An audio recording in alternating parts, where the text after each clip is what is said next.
यमराज के दरवाजे में जावे महाराज एक करोड़ पैसा ले ले और मोदाई दादा लते छीट गेला हतेला मोल एक झलक दिखा के में दिखा दिया 1 करोड़ पूरा संपत्ति लेके कुल होते व्यक्ति मिले।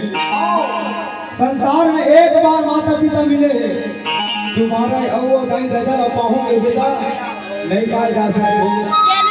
माता पिता संतोष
बेटा बुखार में लहाता थे और दाई भूख लग गई बोला प्यास लग गई बोला नींद लग गई।